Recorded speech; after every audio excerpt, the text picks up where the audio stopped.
નમસ્કાર વિદ્યાર્થી મિત્રો, ધોરણ 12 કોમર્સ આંકડાશાસ્ત્ર વિષયમાં હું એમડી રાવળ મારી યુટ્યુબ ચેનલ એમડી એજ્યુકેશનમાં તમારું હાર્દિક સ્વાગત કરું છું.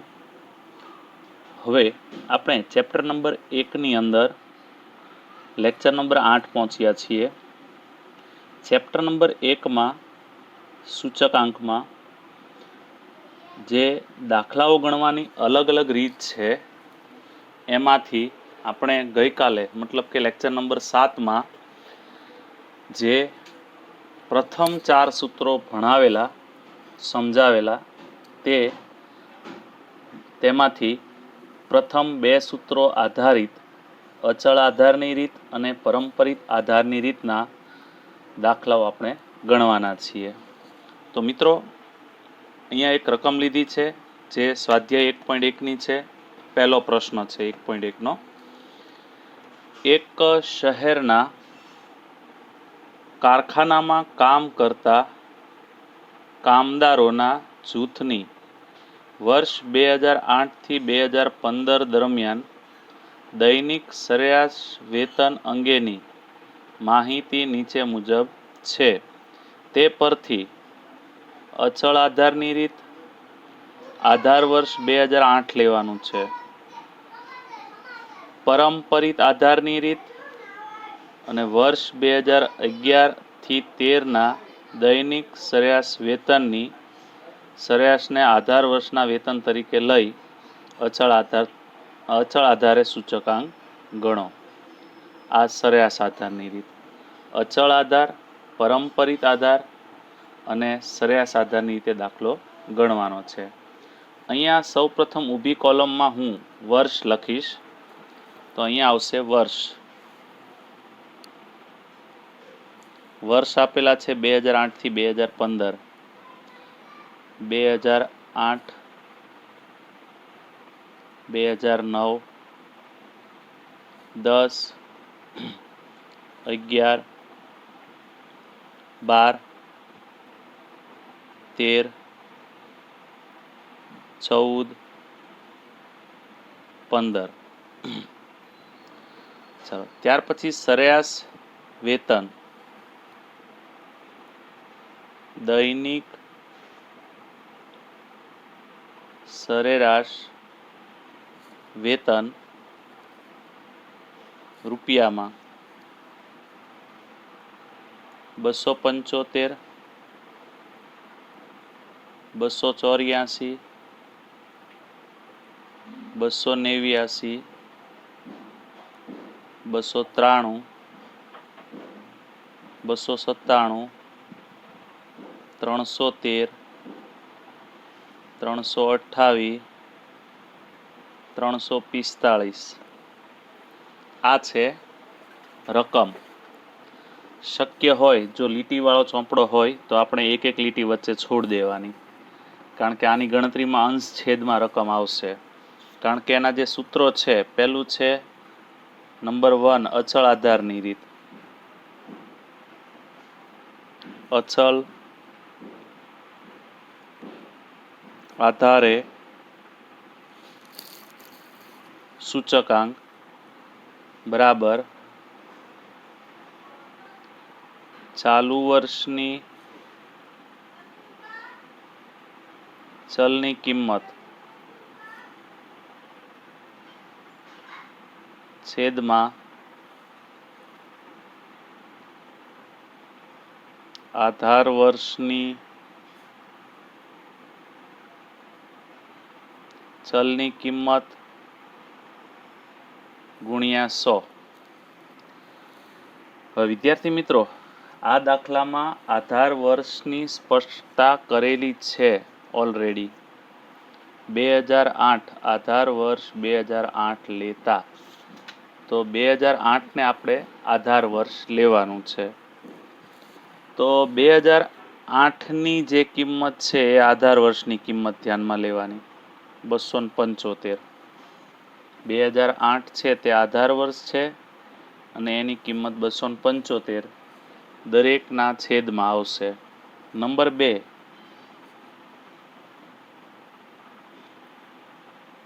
પરંપરિત આધારે સૂચકાંક બરાબર ચાલુ વર્ષની ચલ કિંમત છેદમાં અગાઉના વર્ષની ચલ કિંમત ગુણ્યા 100 અને એવી રીતે ત્રીજી રીત સરેરાશ આધારની રીત. આમ તો એક પ્રકારની અચળ આધાર જ ગણાય, કારણ કે એનો આધાર પણ અચળ રહે છે. ચાલુ વર્ષની ચલની કિંમત છેદમાં સરેરાશ આધારની ચલની કિંમત ગુણ્યા 100. આ ત્રણેયના આપણે સૂત્રો લખી દીધા. હવે દાખલો ગણીએ. ચાલો, અચળ આધારે પહેલા અચળ આધારની રીતનું નામ શું કામ અચળ પડ્યું એ આપણે ગણી નાખીએ, પછી તમને જણાવીએ. તમે જે વર્ષની ગણતરી કરતા હો તેને ચાલુ વર્ષ ગણવું. દાખલા તરીકે મારે 2012ની ગણતરી કરવી છે, તો 2012 એ ચાલુ વર્ષ ગણાય. ચાલુ વર્ષની ચલની કિંમત 297 લેવાય અને આધાર છેદમાં આધાર વર્ષની ચલની કિંમત, આધાર વર્ષની 275 ગુણ્યા 100. ચલો, એ રીતે મારે 2015ની ગણતરી કરવી છે, તો ચાલુ વર્ષની ચલની કિંમત થાય 345 છેદમાં આધાર વર્ષની ચલની કિંમત, આધાર વર્ષની ચલની કિંમત 275 ગુણ્યા 100. મારે 2009ની ગણતરી કરવી છે, તો ચાલુ વર્ષ 2009 ગણાય. 284 આધાર વર્ષની 275 ગુણ્યા 100. માનો કે 2008ની જ ગણતરી કરવી છે, તો ચાલુ કિંમત એ જ ગણાય 275. આધારે એનો એ જ છે ગુણ્યા 100. ચાલુ વર્ષની ચલની કિંમત 293, આધાર વર્ષની કિંમત 275 ગુણ્યા 100. ચાલુ વર્ષની કિંમત 289, આધાર વર્ષની 275 ગુણ્યા 100. ચાલુ વર્ષની કિંમત 313, આધાર વર્ષની 275 ગુણ્યા 100. ચાલુ વર્ષની 328, આધાર વર્ષની 275 ગુણ્યા 100. હવે આની બધાની આપણે ગણતરી કરી અને કેલ્સીમાં ગુણાકાર ભાગાકાર કરીને લખી નાખીએ. ચલો, આધાર વર્ષનો સૂચકાંક હંમેશા 100 જ હોય. ગણતરી કરી જુઓ. 275 ભાગ્યા 275 ગુણ્યા 100 એટલે જવાબ 100 આવ્યો. ચાલો, એ રીતે 284 ભાગ્યા 275 ગુણ્યા 100 એટલે જવાબ આવશે 103.27. 103.27. ત્યાર પછી 289 ભાગ્યા 275 ગુણ્યા 100 105.09. 293 ભાગ્યા 275 ગુણ્યા 100 106.55. એવી રીતે 297 ભાગ્યા 275 ગુણ્યા 100 108. 313 ભાગ્યા 275 ગુણ્યા 100 113.82.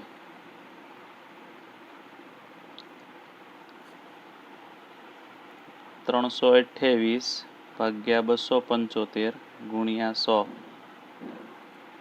119.27 345 ભાગ્યા 275 ગુણ્યા 100 125.45 આ અચળ આધારની રીત. આ રીતનું નામ એટલા માટે અચળ આધાર પડ્યું કારણ કે આનો આધાર અચળ રહી છે. છેદમાં જો આધાર છે 275 275 275 275 275 275 275 દરેકનો આધાર એક જ સરખો અચળ રહે છે, એટલા માટે આ રીતનું નામ અચળ આધારની રીત પાડવામાં આવ્યું છે. હવે આ રીતમાં છે ને છેદમાં અગાઉની કિંમત આવશે. ચાલુ વર્ષની ચલની કિંમત એ જ રીતે, માનો કે ચાલુ વર્ષની ચલની કિંમત 297, એની અગાઉની કિંમત કઈ 293, તો એ છેદમાં આવશે 293 ગુણ્યા 100. આ રીતે ચાલુ વર્ષની ચલની કિંમત 275, અગાઉની કિંમત ન આપી હોય એટલે એની જ લઈ લેવાની, ગુણ્યા 100 એટલે પહેલાનો જવાબ 100. ત્યાર પછી ચાલુ વર્ષની ચલની કિંમત 284, અગાઉના વર્ષની ચલની કિંમત એટલે આગળની કિંમત લઈ લેવાની, 275 ગુણ્યા 100 એટલે જવાબ એટલો જ આવશે 103.27. હવેથી જવાબ બદલાશે. ચાલુ વર્ષની 289, અગાઉની 284 ગુણ્યા 100, 289 ભાગ્યા 284 284 ગુણ્યા 100 101.76. ચાલુ વર્ષની ચલની કિંમત 293, અગાઉની કિંમત છે 289 ગુણ્યા 100, 293 ભાગ્યા 293 ભાગ્યા 289 ગુણ્યા 100 101.38, 297 ભાગ્યા 293 ગુણ્યા 100 101.37 101.37. હવે એવી રીતે ચાલુ વર્ષની 313, અગાઉના વર્ષની 297 ગુણ્યા 100, 313 ભાગ્યા 297 ગુણ્યા 100 105.39. ચાલો 328 ભાગ્યા 313 ગુણ્યા 100, 328 ભાગ્યા 313 ગુણ્યા 100 104.79. પછી 345, અગાઉની કિંમત 328 ગુણ્યા 100, 345 ભાગ્યા 328 ગુણ્યા 100 105.18. આ થઈ પરંપરિત આધારની રીત. આનું નામ એટલા માટે પરંપરિત પાડવામાં આવ્યું કે અગાઉના વર્ષને આપણે આધાર તરીકે લેવો પડે છે, એટલા માટે. ચાલો હવે સરેરાશ આધારની રીતમાં જે વર્ષને તમને આધાર લેવાનું કીધું હોય તેની કિંમતોની સરેરાશ ધ્યાનમાં લેવી પડે. 2011 થી 13, તો કે 2011 થી 13 એટલે આ 3 વર્ષની સરેરાશ ધ્યાનમાં લેવાની. હવે 3 વર્ષની સરેરાશ કઈ રીતે ગણવાની જોઈ લો. 293 વત્તા 297 વત્તા 313. રેડી? કેટલું ટોટલ થયું? 903. કેટલા વર્ષ તમે લીધા? 3 ભાગ્યા 3 એટલે સરેરાશ કેટલી આવી? 301. બધાના છેદમાં 301 આવશે. આને સરેરાશ આધારની રીત કહેવાય, બીજું કાંઈ નહીં. 2 વર્ષ કીધું હોય તો ભાગ્યા 2 કરવાનું, 5 વર્ષ કીધું હોય તો ભાગ્યા 5 કરવાનું. જેટલા વર્ષ કીધા હોય એનો સરવાળો કરીને એટલા વડે ભાગી નાખવાની, એ સરેરાશ કહેવાય. ચાલો પહેલા છે 275 ભાગ્યા 301 ગુણ્યા 100, પછી 284 ભાગ્યા 301 ગુણ્યા 100, 289 ભાગ્યા 301 ગુણ્યા 100, 293 ભાગ્યા 301 ગુણ્યા 100, 297 ભાગ્યા 301 ગુણ્યા 100, 313 ભાગ્યા 301 ગુણ્યા 100, 328 ભાગ્યા 301 ગુણ્યા 100, 345 ભાગ્યા 301 ગુણ્યા 100. હવે આપણે ભાગાકાર કરી નાખીએ. 275 ભાગ્યા 301 ગુણ્યા 100 એટલે 91.36, 91.36. ત્યાર પછી 284 ભાગ્યા 301 ગુણ્યા 100 94.35, 289 ભાગ્યા 301 96.01. ત્યાર પછી 293 ભાગ્યા 301 97.34. ત્યાર પછી 297 ભાગ્યા 301 એટલે 98.67. ત્યાર પછી 313 ભાગ્યા 301 ગુણ્યા 100 કરશો એટલે 103.99. ત્યાર પછી 328 ભાગ્યા 301 ગુણ્યા 100 કરશો 108.97. ત્યાર પછી 345 ભાગ્યા 301 ગુણ્યા 100 કરશો 114.62. આ હતી સરેરાશ આધારની રીત. તો વિદ્યાર્થી મિત્રો, આપણે આજે આધાર વર્ષની રીત અભ્યાસ કર્યા છીએ. અચળ આધારની રીત, પરંપરિત આધારની રીત અને સરેરાશ આધારની. અચળ આધારમાં જે વર્ષ તમને આધાર લેવાનું કીધું હોય તે કિંમત બધાના છેદમાં આવે અને ગુણ્યા 100 કરવાનું. અને પરંપરિતમાં દરેક વર્ષે આગળનું વર્ષ લેવાનું. પહેલી ગણતરીમાં તમે આ ગણતરી ન કરો ને ડાયરેક્ટ 100 લખી નાખો ચાલે. પહેલી ગણતરીમાં અચળ ને પરંપરિતમાં 100 જ આવશે. ગણતરી કરશો તોય અને નહીં કરો તોય, બરોબર. અને ત્યાર પછી પરંપરિતમાં દરેક વર્ષની છેદમાં આગળના વર્ષની કિંમત લઈ લેવાની. સરેરાશ આધારમાં તમને જેટલા વર્ષનો આધાર લેવાનો કીધો હોય એનો સરવાળો કરીને એટલા વડે ભાગી નાખવાનો. જે જવાબ આવે ને એ બધાના છેદમાં લઈ લેવાનો.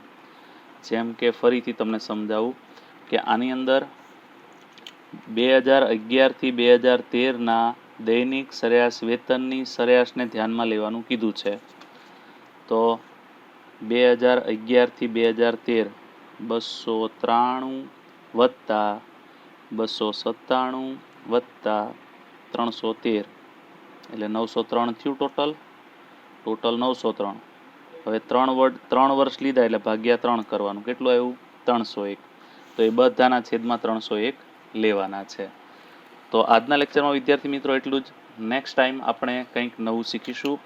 मिलते हैं छोटे से ब्रेक के बाद. Goodbye and have a nice day. Thank you.